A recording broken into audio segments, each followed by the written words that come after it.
I stared at the glowing screen of my phone as the banking app notification popped up. Transfer complete. Amount $1. My thumb hovered over the keypad for a brief second before I typed out a single calculated memo. Congratulations.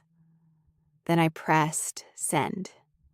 For a long moment, I sat at my small kitchen table in complete silence, listening to the ticking of the old clock on the wall.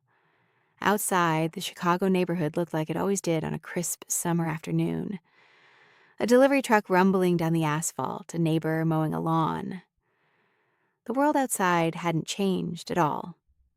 But inside this house, everything was different. I picked up my phone again and dialed a local locksmith.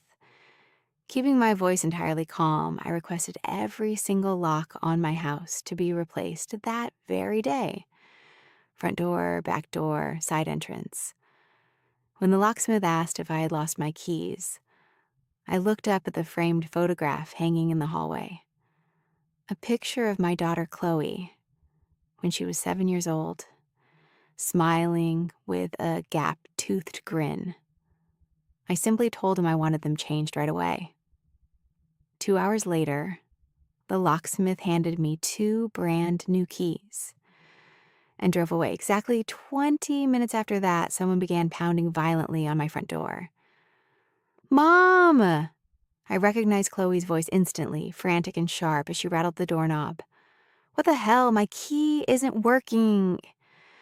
Beside her, Julian's deep voice boomed with sudden authority. "Open up, Margaret. This isn't funny." I walked slowly toward the entryway, stopping just behind the closed wooden door. I didn't touch the knob. When Julian demanded to know why I wasn't letting them in, I answered calmly through the solid wood. "Because I don't want to." Panic flared up instantly on the porch. "You changed the locks?" Julian demanded, his fist hitting the wood with a dull thud. "You can't just do that." "We need to talk right now, Mom," Chloe cried out, her voice cracking with disbelief. "We've had plenty of chances to talk, Chloe," I answered through the solid paneling. "And you made your choices very clear." When my silence stretched on, I heard Chloe whispering frantically to her husband outside, followed by the tapping of a phone screen. 5 minutes later, the unmistakable low rumble of a police cruiser echoed up my driveway, its tires crunching on the gravel. That was the moment I realized just how strange life could become. 26 years ago, I'd carried that little girl through this very front door, wrapped in a pink blanket when I brought her home from Cook County Hospital after her father passed away. I had worked 80-hour weeks, scrubbing floors and cleaning offices just to keep this roof over her head. Now, she was standing outside on my porch, trying to convince police officers that I had committed some kind of crime by locking her out of a house that had never legally belonged to anyone except me. 2 uniformed officers stepped out of the cruiser and walked up the steps. A polite knock sounded. I turned the new deadbolt and opened the door just a few inches.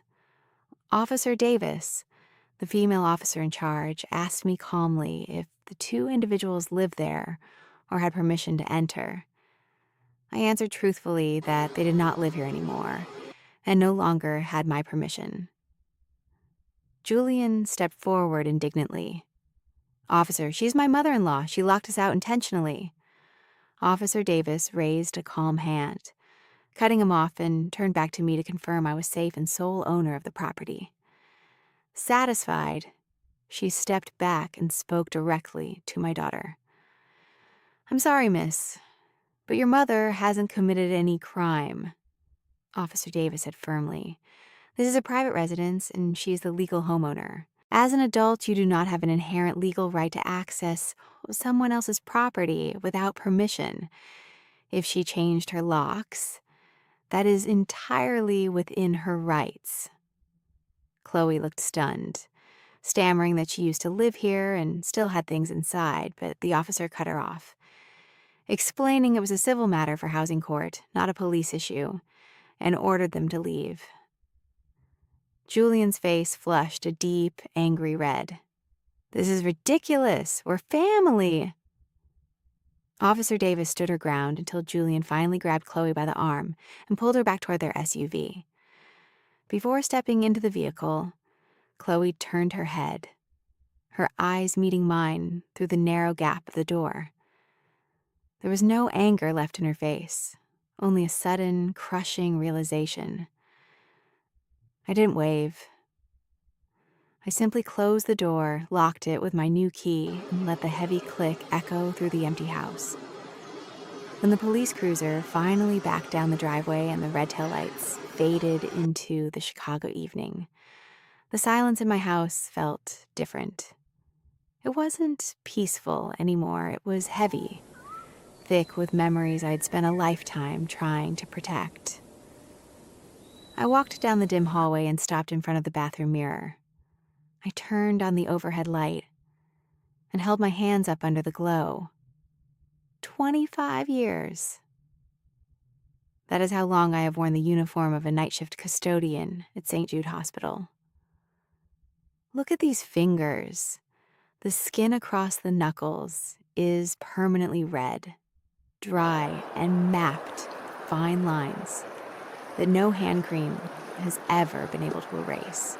The pads of my thumbs are hardened into thick calluses from decades of gripping heavy industrial mop handles, wringing out chemical-soaked rags, and scrubbing floors that thousands of strangers walked across without a second glance. People think cleaning a hospital at night is just about bleach and ammonia. They don't know the smell of a hallway at 3 a.m, when the fluorescent lights hum a lonely tune overhead and the world outside is sound asleep. They don't know what it feels like to empty trash cans filled with the quiet grief of families, or to mop up the linoleum while holding back your own tears because your feet feel like lead. I did it for 25 years. Every single night, while other mothers were tucking their children into bed after reading bedtime stories, I was pushing a heavy cart down sterile hospital corridors. Why? Because every drop of sweat that fell onto those hospital floors translated into something sacred. It turned into textbooks. It turned into laptop computers, laboratory fees, registration papers, and a tuition-free path through a 4-year university. When Chloe graduated with her bachelor's degree, she walked across that stage without owing a single dollar of student debt. I sat in the second-to-last row of the auditorium, wearing my only good Sunday dress, holding a cheap plastic bouquet of carnations. When they called her name, and she stood up in her black gown, I remember crying so hard my chest hurt. I thought to myself, it was worth it. Every single blister, every aching joint, every midnight shift, it was all worth it. I never remarried. After her father passed away in that county hospital bed when Chloe was just a baby, men came and went a few times. Decent men offered a shoulder, a second chance at a quiet domestic life, a partner to share the load. But I always said no. I couldn't risk dividing my attention. I couldn't risk bringing a stranger into our small home who might look at my little girl with anything less than absolute devotion. I chose to be both mother and father, shield and provider, anchor and sail. For a long time, Chloe understood that. When she was little, she would wait up for me on the weekends, running down the hallway in her flannel pajamas the second she heard my key turn in the lock. She would grab my tired hands, pressing her soft cheek against my rough chemical-scented palms, and whisper, "Mommy, your hands are so hard because they work magic." She would trace the calluses with her tiny fingers as if they were jewels. She was proud of me. She used to tell her teachers, "My mom keeps a whole hospital clean so I can go to school." I live for the memory of that little girl. Because the girl who stood on my porch tonight with her new husband didn't look at my hands like they were magic anymore. The shift in her didn't happen overnight. It was a slow, quiet erosion.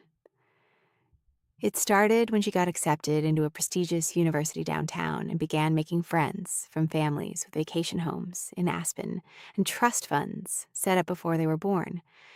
At first, she still brought her laundry home on Sundays, smelling like cheap fabric softener and laughing about dorm life. But slowly, the phone calls grew shorter, while the visits grew sparse. I noticed the subtle changes in how she looked at things around our house. She stopped inviting her college friends over to study. When she graduated and landed a corporate communications job at a flashy firm, the distance turned into a chasm. She started referring to my job at the hospital with vague, euphemistic phrases when talking to her new colleagues. I was no longer a custodian. I was in facilities management. She began erasing the rough edges of our reality to fit into a world that measures human worth by the brand of a handbag and the zip code of a home. Standing there in the bathroom, staring at my calloused hands under the harsh light, a cold realization settled into my bones. I had scrubbed floors for a quarter of a century to buy my daughter a ticket into a world that taught her to be ashamed of the very hands that bought it. 2 weeks after the police stood on my porch, Chloe came back. Not with police officers and not with shouting. She came alone on a rainy Tuesday afternoon, her designer trench coat dry and spotless, while her boots left wet, muddy tracks on the linoleum floor I had scrubbed just hours before. She didn't take off her coat. She didn't offer a hello. She stood right in the middle of my small kitchen, looking around as if she were inspecting a property she was thinking of buying and tearing down. "Julian and I have finalized the guest list," she said, her voice completely flat, stripped of any warmth or daughterly affection. "And I need to tell you something directly, Mom, so there are no misunderstandings later." I stopped wiping the counter, my dish towel clutched tightly in my hands. "Go ahead, Chloe. I'm listening." "We're having an ultra-exclusive black-tie destination wedding at a private country club outside the city. It's a massive, high-budget event where everyone belongs to a very specific social circle." I felt a cold draft sweep through the kitchen, though all the windows were firmly shut. "What are you trying to say, Chloe?" She let out a sharp, nervous breath, finally looking back at me. "I'm saying you're not invited." The words didn't hit me like a physical blow. They hit me like a sudden, total absence of air. My chest tightened so hard I couldn't draw a breath. "Not invited," I repeated, the words tasting like ash on my tongue. "To my only daughter's wedding?" "Don't make this a melodrama, Mom," she snapped, her tone defensive and sharp, the way people get when they are trying to drown out their own conscience. "You just don't fit into this world. You wouldn't know how to carry yourself in a room full of high society guests." She didn't stop there. The words kept spilling out of her mouth, cold and calculated, rehearsed in front of a mirror 100 times before she walked through my door. "Evelyn is terrified of how things look for the magazine features," Chloe continued, her voice rising slightly. "She explicitly said she cannot have a hospital custodian showing up in the family photos and ruining the aesthetic." A hospital custodian, those were her words. Not my mother, just a job title, a dirty word, to be hidden away in the dark, away from the flashing cameras and the rich guests in custom tuxedos. My daughter, the flesh of my flesh, stood in my kitchen and told me that my very existence was an embarrassment to her new life. There was no screaming in me, no plates thrown against the wall, no weeping, no theatrical outbursts. When you spend decades cleaning up other people's messes in quiet hospital rooms at 3 in the morning, you learn how to swallow your own agony. My heart felt like it was being squeezed in a heavy industrial vise, but my face remained completely still. "Is that all, Chloe?" I asked, my voice barely above a whisper. She blinked, clearly unnerved by my lack of a fight. She had probably expected me to rage, to beg, to curse her out. Anything to justify the cruel choice she had already made.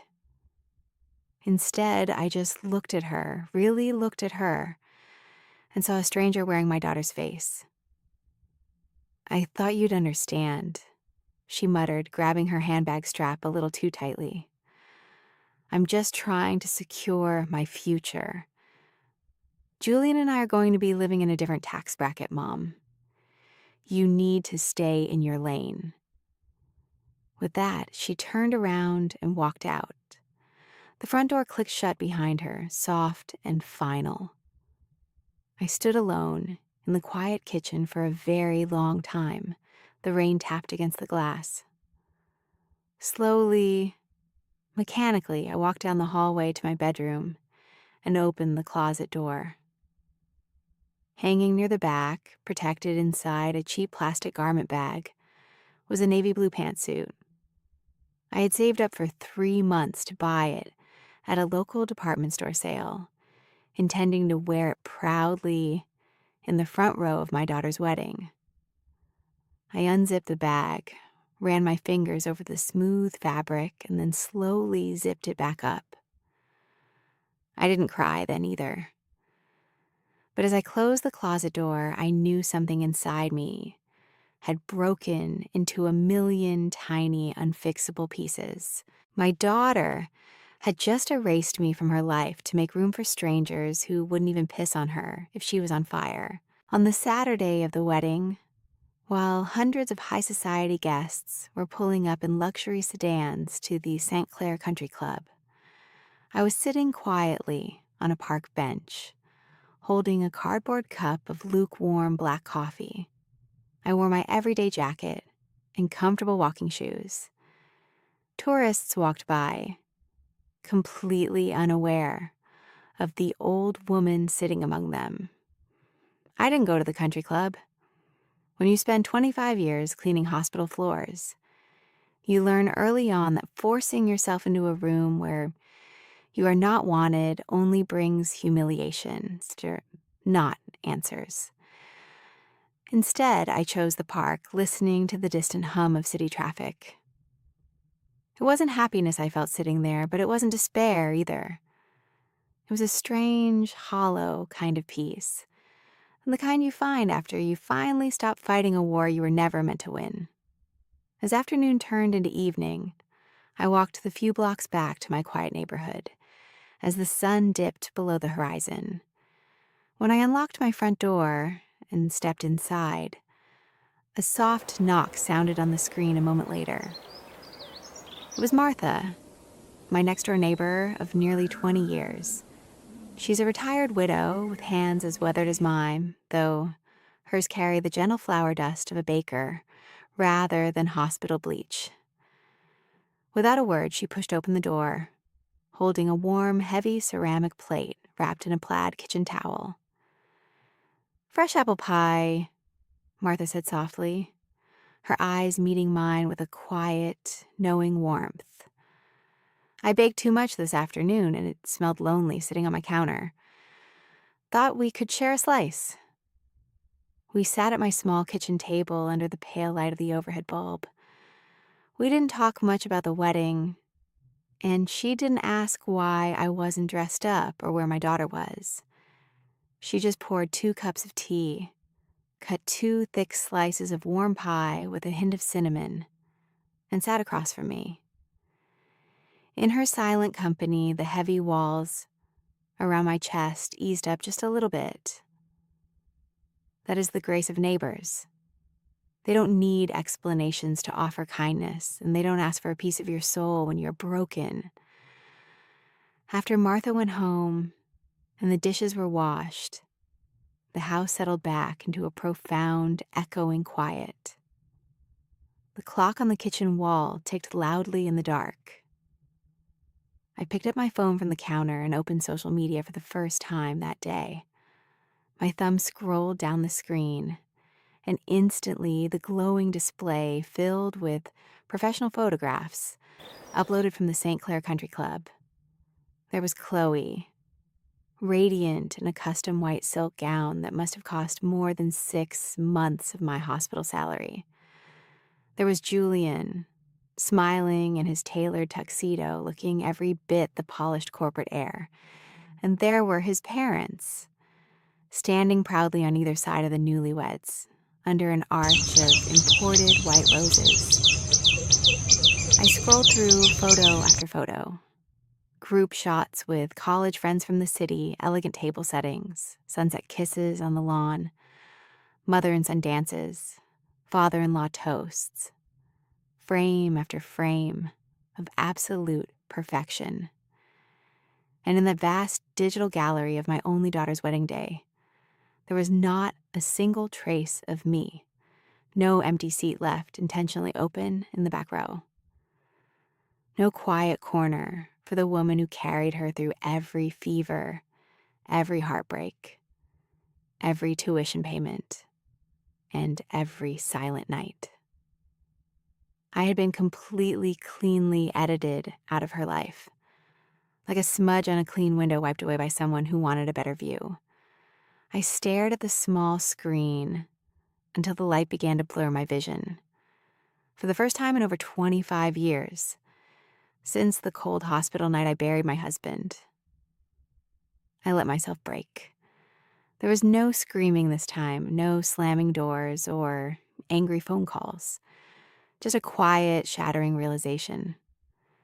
I sat alone at my kitchen table in the dark, tears streaming silently down my cheeks, crying not out of anger at the world, but for the ghost of the little girl who used to kiss my calloused hands and tell me they worked magic. 5 days after the wedding bells stopped ringing at the St. Clair Country Club, my phone buzzed on the kitchen counter. I picked it up and looked at the screen. It was a text message from Chloe. No greeting. No, "Hi, Mom, how are you holding up?" No apology for locking me out of her life or erasing me from her wedding photos. Just a blunt, straightforward demand wrapped in entitlement. "Mom, we're in a tight spot. Julian and I are still finishing our honeymoon here in Maui, and we're short on cash for the resort and flight upgrades. We need $8,500 wired over today. Please help us out." $8,500. Months earlier, I would have emptied my savings without asking a single question. That was the old me. Somewhere between the locked front door and this text message, I had finally learned that love without boundaries isn't kindness, it's permission. I stared at the glowing text message, and for the first time in weeks, the heavy ache in my chest didn't turn into tears. It turned into cold, clear-eyed clarity. Just a day earlier, I had run into Brenda at the local grocery store. Brenda works in hospital administration, and her sister happens to work for an elite catering firm. Over boxes of fresh produce, Brenda leaned in and shared the gossip that connected all the broken dots. The legendary $90,000 wedding was never paid for with real wealth. The Sterling family had financed the entire affair using maxed-out credit lines and loans, just to maintain a fragile, glittering illusion of status. Now the bills had arrived, the rich family was drowning in debt, and they expected the poor hospital custodian to bail out the newlyweds. They wanted me to fund the grand illusion that had been built to exclude me. Standing there in my quiet kitchen, the final puzzle piece clicked into place. I realized something harsh and painful about the dynamic I had fostered. For 26 years of relentless sacrifice and double shifts, I had sheltered Chloe from every consequence of the real world. I thought I was being a good mother by absorbing every blow, but all I had done was teach her that she could use people, discard them when inconvenient, and reach back out whenever she needed a human ATM. My thumb hovered over the screen. I didn't call her to argue or type out a long lecture she wouldn't understand. I simply opened my banking application, entered a transfer amount of exactly $1 single. In the memo line, I added 3 words: Happy Honeymoon. Then I pressed send. Right after that, I picked up my landline and dialed the local locksmith for the second time in a week. When the locksmith answered, he sounded surprised. "Margaret, didn't I just change your locks a couple of weeks ago?" "You did," I replied, keeping my voice entirely steady. "And I need you to do it again today. Change every cylinder, every deadbolt, and every latch. Make sure it's a completely new set of keys." "Lost your keys again?" he asked. "No," I said, looking out the window at the quiet Chicago street where the sun was beginning to set. "I just want to make sure the door stays firmly shut against people who think they can walk in and out of my life whenever they run out of money." When he arrived an hour later, I stood by the front door and watched him pull out his tools. As the old lock tumbled out of the wood, I felt a heavy weight lift from my shoulders. Let the rich family keep their empty credit cards and their fake magazine spreads. My job as an endless provider for an ungrateful adult was officially over, and the door to my life was finally locked from the inside. 3 weeks after the wedding, and 2 weeks after I sent that single dollar across cyberspace, the rain began to fall again over Chicago. It was a heavy gray afternoon, the kind where the sky presses right down against the pavement and streetlights flicker on long before sunset. I was sitting at my small kitchen table, darning a winter sock, when a slow, firm knock sounded at my front door. I walked down the hallway, unlocked the freshly changed deadbolt, and pulled the door open. Standing on my porch, soaked through his wool coat and holding a wet briefcase, was Charles Sterling, Julian's father. The last time I had seen his face, he was standing proudly under imported white roses at the St. Clair Country Club. Now, the high society gloss had completely melted away. His hair was damp, his shoulders slumped, and the heavy lines around his eyes carried the weight of a ruined man. "Margaret," he said, his voice rough and tired, "may I come in? Or are the locks changed for me too?" I stared at him for a second, then stepped back and pulled the door wider. "Come on in, Mr. Sterling. The kitchen is warm." He walked down the narrow hallway and sat down stiffly at my table, dropping his face into his hands. "I didn't come here to ask for money," he whispered. "And I didn't come here on behalf of Chloe or Julian." "Good," I replied evenly, pouring a cup of hot coffee and setting it across from him. "Because my checkbook is closed, and my daughter isn't welcome under this roof." Charles looked up, his eyes bloodshot and haunted. "Evelyn and we lost everything, Margaret," he said, the words tumbling out in a heavy rush. "The country club, the investments, the social circle we spent 30 years crawling toward. The $90,000 wedding pushed our credit lines past the breaking point. The moment the honeymoon ended, the banks foreclosed. Our assets were seized yesterday." I didn't say anything. I just sat across from him, listening to the rain tap against the window. My wife is upstairs in our empty mansion packing suitcases, still crying about what her friends will say. Charles continued, his voice cracking. And do you know what the worst part is? It wasn't the bankruptcy that broke me. It was listening to Julian call us this morning, screaming through the phone because his credit cards were declined in Maui, demanding to know how we could let him fail. I looked at him for a long time. For weeks I had imagined this family begging. I thought it would feel satisfying. It didn't. We created a monster, Margaret, Charles confessed, his voice dropping to a harsh whisper. Evelyn and I taught our son that a human being's worth is measured entirely by wealth, and we taught him to look down on honest work. When Chloe came into his life, our arrogance validated hers. My wife commanded that you be uninvited from your own daughter's wedding simply because you didn't fit our aesthetic, and I stayed silent. That is my sin. I watched a mother who sacrificed 25 years get thrown away, and I said nothing. He paused, his jaw trembling as he swallowed hard. I sat in the front row of that wedding, knowing we were building our lives on a mountain of lies. And when my wife told you that you didn't belong, I said nothing. I came here today because I needed to look you in the eye, not to ask for help, but to apologize. You gave everything you had to raise a daughter, and we poisoned her mind with our shallow, miserable world. I'm sorry, Margaret. Truly, deeply sorry for the part I played in breaking your heart.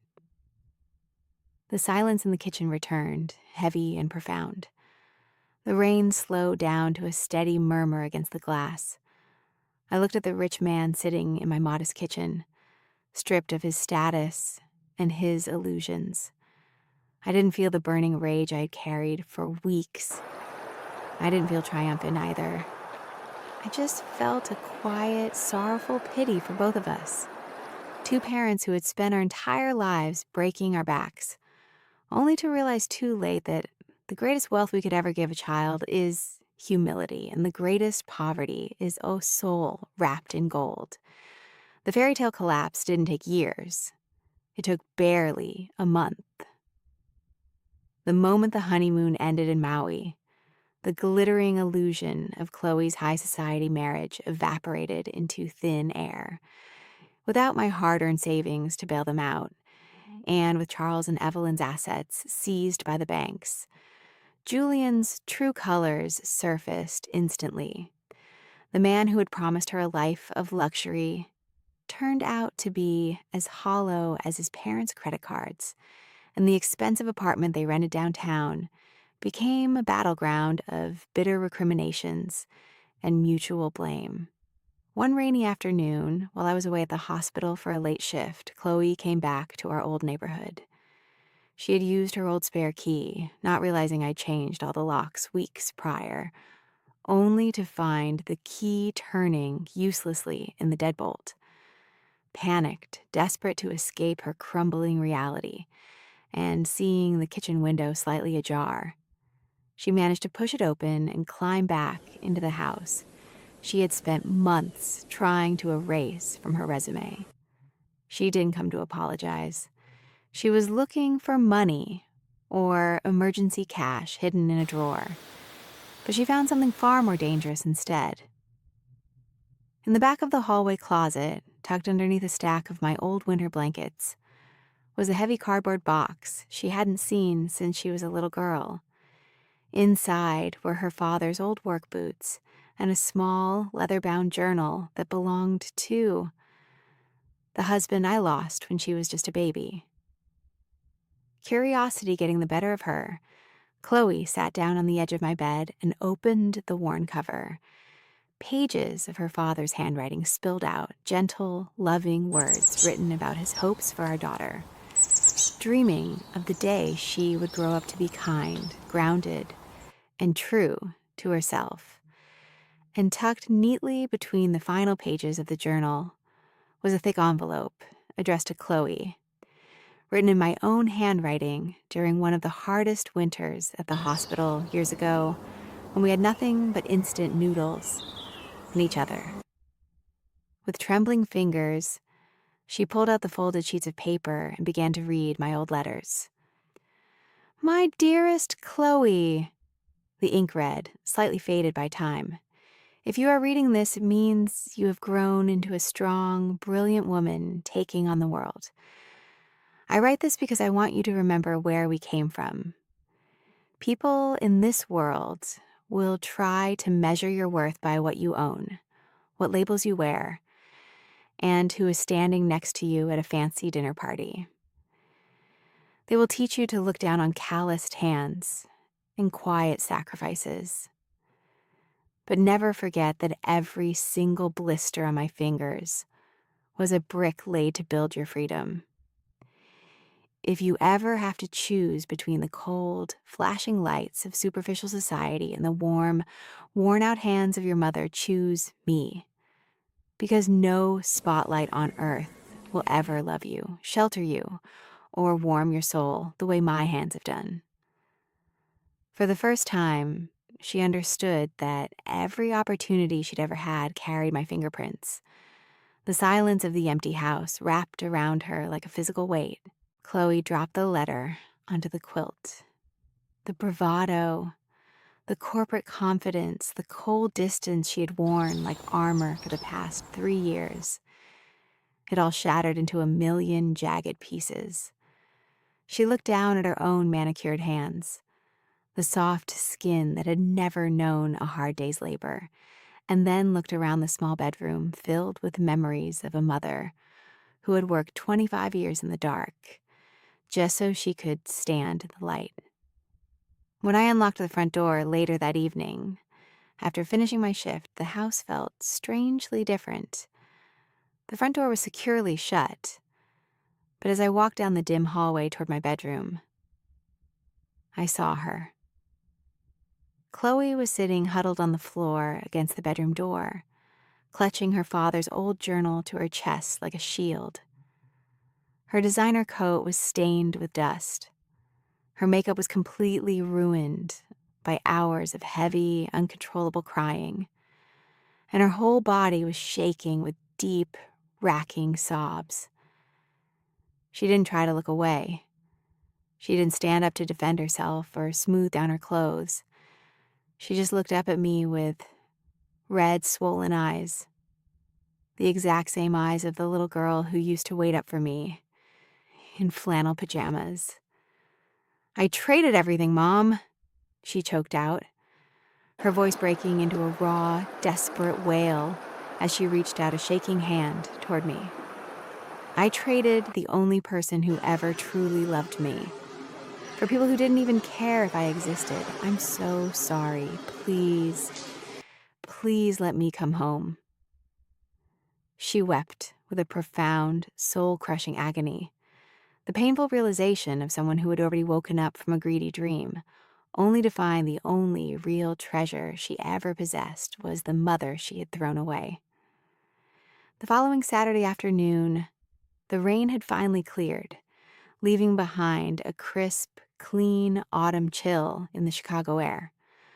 I was standing in my small kitchen, wiping down the countertops with a damp cloth, when I heard soft, hesitant footsteps pause outside my front porch. I walked down the hallway and looked through the small glass peephole. It was Chloe. But the woman standing on my porch looked nothing like the corporate executive or the high society bride who had stood there months before. She wore a simple, faded denim jacket and comfortable walking shoes. Her hair was pulled back into a messy ponytail, and her face was bare of heavy makeup. There were no designer handbags dangling from her arm, no expensive luggage, and no haughty glare in her eyes. She stood there with her hands trembling slightly, holding a worn metal keychain. I unlocked the deadbolt, the new deadbolt installed to keep out entitlement and chaos, and slowly pulled the door open. Before I could speak, Chloe didn't try to push her way inside. Instead, she took a step back, dropped to her knees right there on the wooden porch, and buried her face in her hands, letting out a raw, shuddering sob that seemed to carry weeks of accumulated grief. "I'm so sorry, Mom," she whispered, her voice cracking against the quiet afternoon air. "I was blind, I was arrogant, and I threw away the only thing in this world that ever truly mattered. I don't expect you to forgive me overnight. I don't deserve it." She reached out with shaking fingers and placed the spare key to their downtown apartment on the welcome mat. "I don't want their money, and I don't want their life anymore," Chloe choked out, looking up at me with tear-filled, pleading eyes. "I filed for divorce this morning. I gave back everything that wasn't mine. I don't need luxury, Mom. I just want my mother back." I stood in the doorway for a long, silent moment, feeling the cool breeze brush against my face. My chest tightened, and the heavy walls I had built around my heart began to soften, not out of weakness, but out of a mother's endless, enduring grace.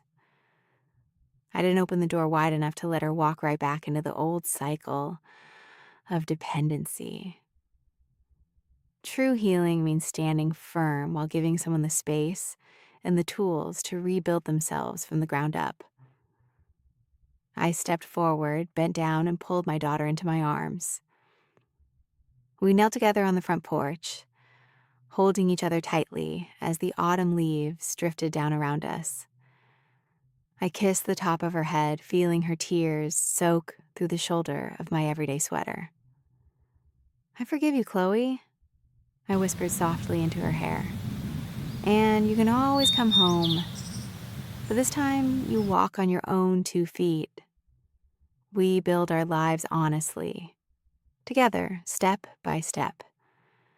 A week later, after she had moved back into her old small bedroom with just 2 suitcases and her college textbooks, Chloe walked into the kitchen carrying a small wrapped package. She handed it to me with a shy, tentative smile. I unwrapped the brown paper to reveal a simple wooden picture frame. Inside was a faded photograph of the two of us from years ago, laughing together while trying to fix up our old apartment walls. On the back, written in Chloe's neat, familiar handwriting, was a single line of ink. "This is the woman I'm most proud of in the entire world." Looking at that picture, standing in my modest kitchen with my daughter learning what it truly means to work for her own life, a profound peace finally settled deep into my bones. True love requires boundaries. It means protecting your dignity and refusing to let anyone make you ashamed of the hands that built your survival.